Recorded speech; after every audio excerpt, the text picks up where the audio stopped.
All right, let's dive into something you guys deal with every day, right? Nausea and vomiting. It's more than just, like, knowing the symptoms. We got to understand how the gut and brain are talking to each other and figure out those tough diagnoses. Plus, the treatments are always changing. Yeah.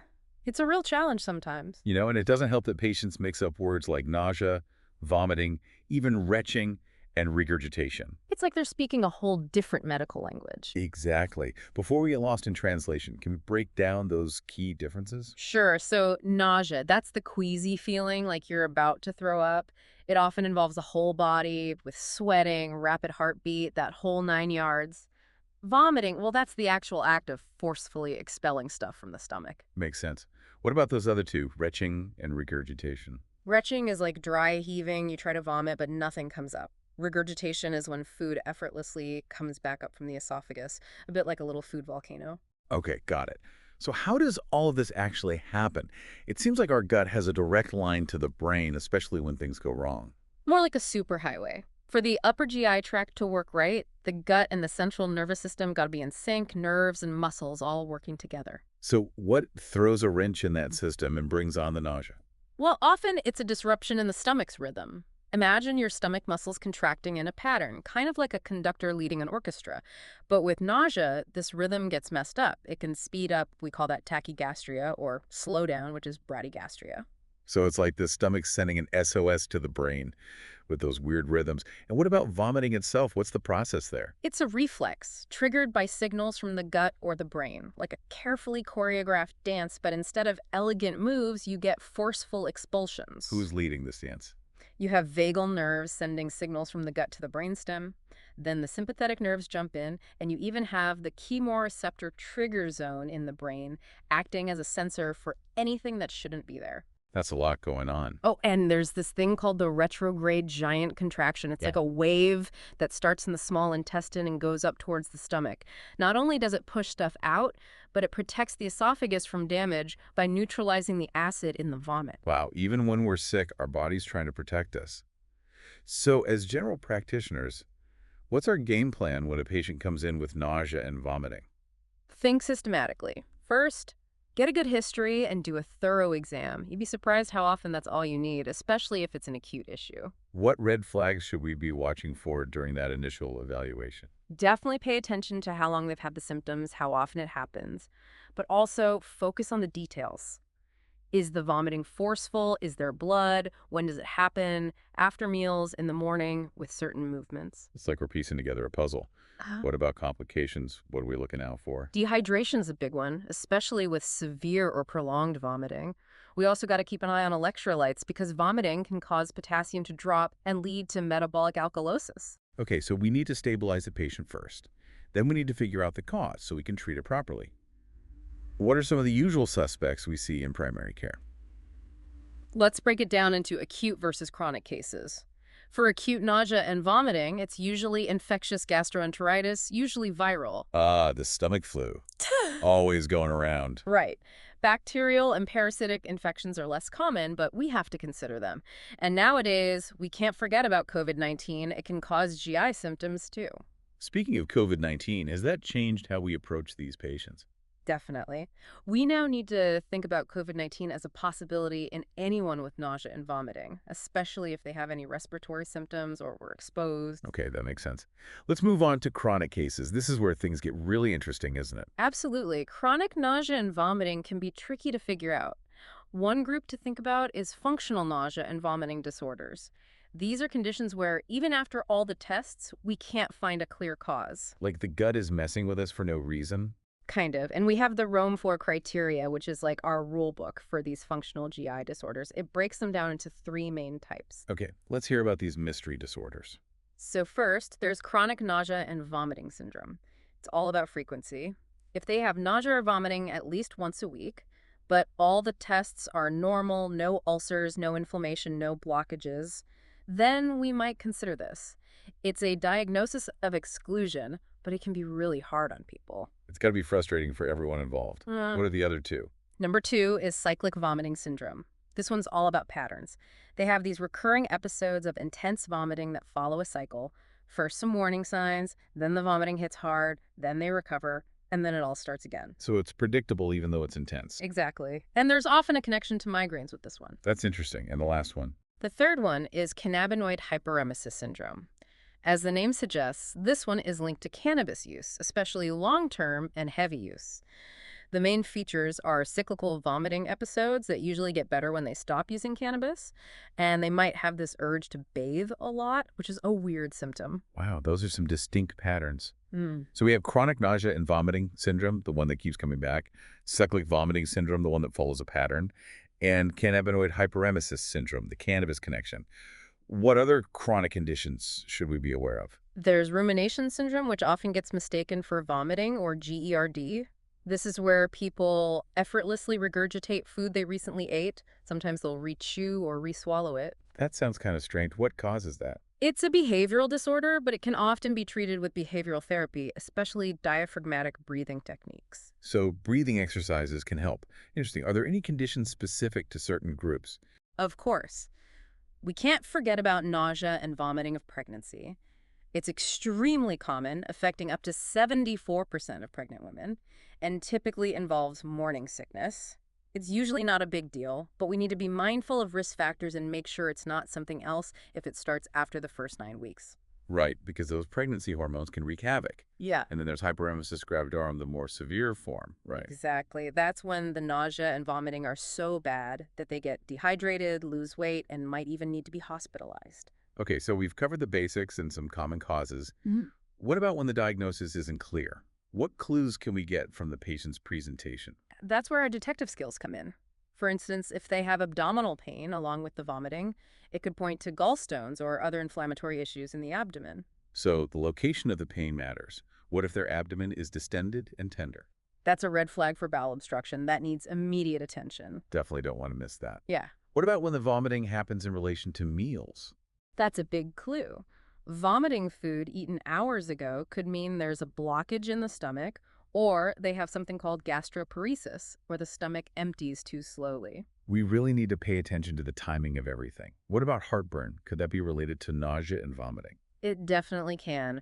Heartburn with nausea might be a sign of GERD, even if they don't have typical reflux symptoms. So GERD can be sneaky. What about vomit that smells like feces? That's a serious sign. It could mean there's an intestinal obstruction or a gastrocolic fistula, which is an abnormal connection between the stomach and the colon. That sounds like a surgical emergency. Are there any blood tests that can help us? Definitely. If they have eosinophilia, that means they have a high level of eosinophils, a type of white blood cell. This might suggest that their gut is infiltrated with eosinophils, which are usually involved in allergic responses. So even allergies can play a role. What about symptoms outside of the digestive system? Great question. If they complain of vertigo, think about inner ear problems like vestibular neuritis, the spinning room sensation. Ah, the classic spinning room. What if they have a headache? Could it be migraine related, especially if there are other neurological signs? Exactly. We can't just look at the gut, we need to see the whole patient. Are there any other red flags that should make us worry about the central nervous system? Absolutely. If they have vomiting along with hiccups, changes in consciousness, or any cranial nerve problems, that should make us think about serious causes in the central nervous system, like increased pressure in the brain or even a brain tumor. Those are some serious diagnoses. It seems like the neurological exam is really important in these cases. Absolutely. And let's not forget about behavioral and social factors. Things like dental erosion, enlarged parotid glands, and calluses on the back of the hand could be signs of bulimia. It's a good reminder to consider eating disorders. And of course, we can't rule out medications. Definitely. Opioids and cannabis are common culprits for drug-induced nausea and vomiting. And we know chemotherapy is notorious for causing nausea and vomiting. Yeah, anticipatory antiemetics are essential in those cases. We also see post-operative nausea and vomiting pretty frequently. Okay, so we've explored a wide range of possible causes, from the common to the scary ones. What happens when the history and physical exam don't give us the answer? What's our next step? Well, then we have to get more specialized testing done. For chronic, unexplained nausea and vomiting, we often start with endoscopy. Endoscopy, that's where they use a camera to look inside the digestive tract. Exactly. It lets us see the lining of the esophagus, stomach, and duodenum directly, so we can look for any abnormalities that might be causing the problem. So it can help rule out ulcers, inflammation, or even tumors. What other tests might be useful in these cases? If we're thinking about gastroparesis, we'd need to do gastric emptying studies. The gold standard is the scintigraphic gastric emptying study, which tracks how a radio-labeled meal moves through the stomach. So we can actually see how quickly the stomach empties. Pretty cool. Right. Are there any newer technologies for evaluating these patients? There's a lot of exciting research going on. Gastric allometry is one technique that looks promising. It uses electrical mapping to assess the electrical activity of the stomach and see how it matches up with the patient's symptoms. So it's like an EKG for the stomach. You got it. It's still a relatively new technique, but it could give us more detailed information about how the stomach is working in these patients. It's amazing what we're learning about how the gut and brain are connected. It's not just one way, they're constantly talking back and forth. It's like this ongoing conversation. Sometimes it feels like a fight. But what does this mean for how we treat nausea and vomiting in the future? Well, if the problem is with how the gut and brain are communicating, then maybe we need to target that communication. Okay, I'm listening.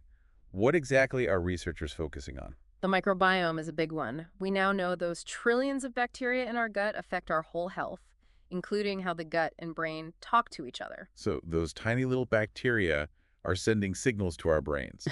Crazy, right?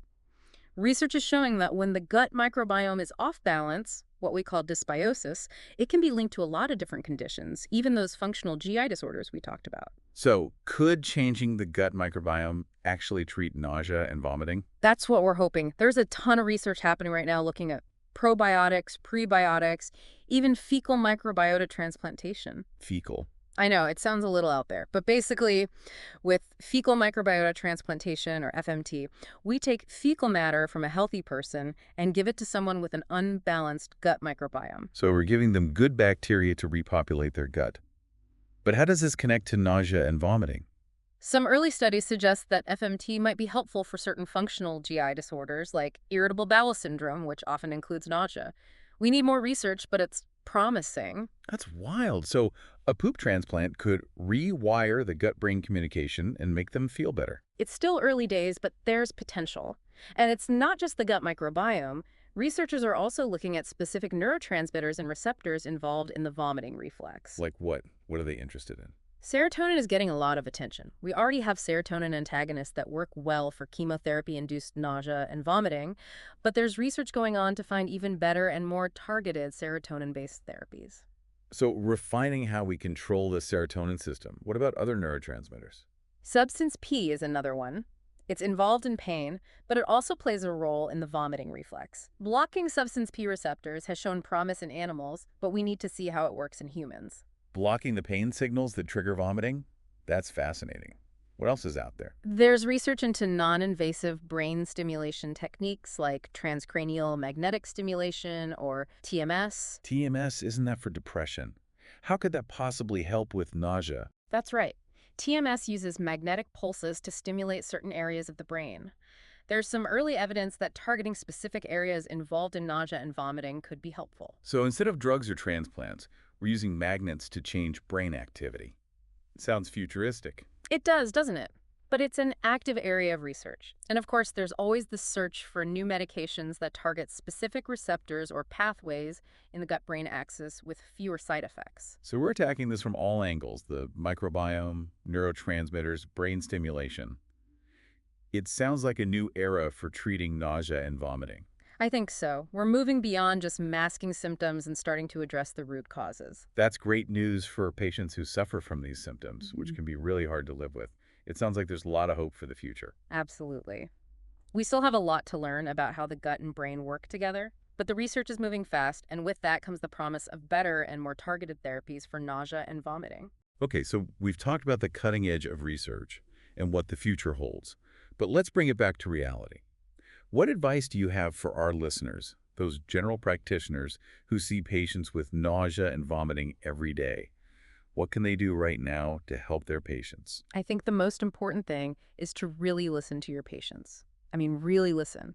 They're the ones experiencing the symptoms, and their insights can be so helpful in guiding you towards the diagnosis and treatment. So don't just focus on what the textbooks say. Take the time to understand each patient's individual experience. Exactly. And don't be afraid to think outside the box. We've talked about how many different things can cause nausea and vomiting, and sometimes the answer isn't obvious. So keep an open mind. It could be a GI problem, a neurological problem, A medication side effect, a hormonal imbalance, a psychological issue, or even something with the microbiome. Right. And be thorough. Don't jump to conclusions. Get a detailed history, do a complete physical exam, and order the right tests.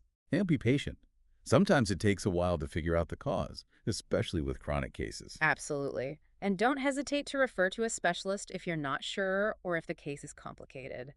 Gastroenterologists, neurologists, even psychiatrists can be really helpful. Those are all great points. So listen to your patients, think broadly, be thorough, be patient, and don't be afraid to ask for help from specialists when you need it. And above all, be compassionate.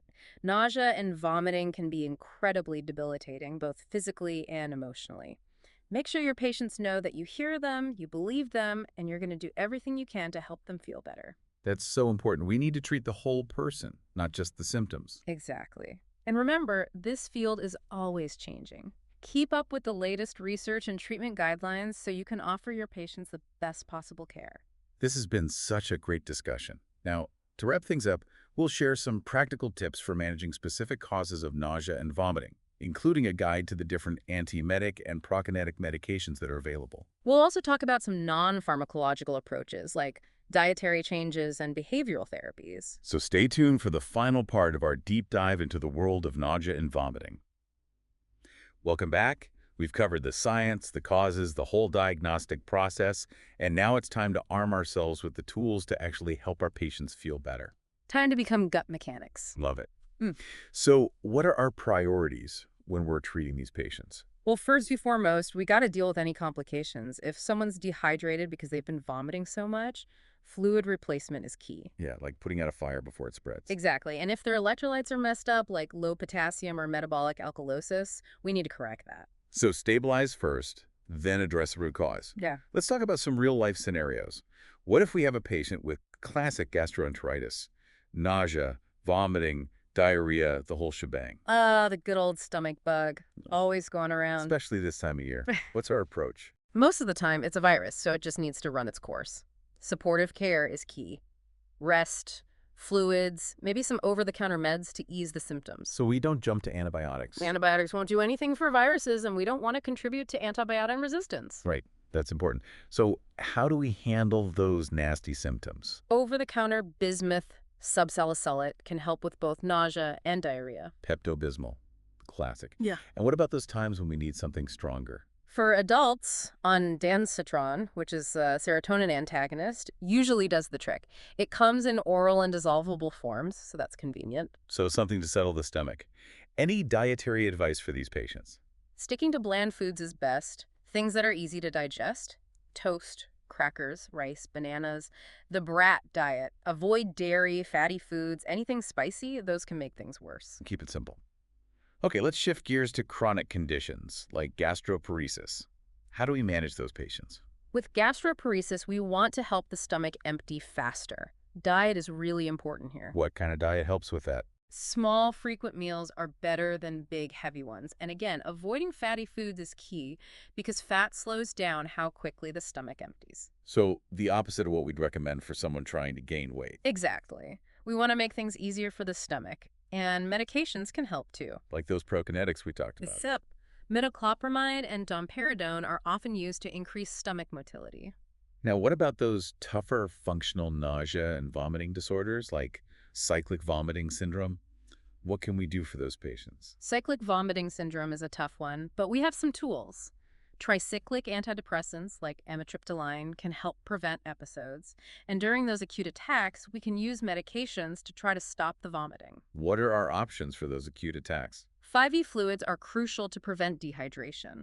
Ondansetron or prochlorperazine can help with the nausea and vomiting. And if those aren't enough? Sometimes we need to go to stronger medications like benzodiazepines or even antipsychotics to get the vomiting under control. It sounds like a really challenging condition to manage.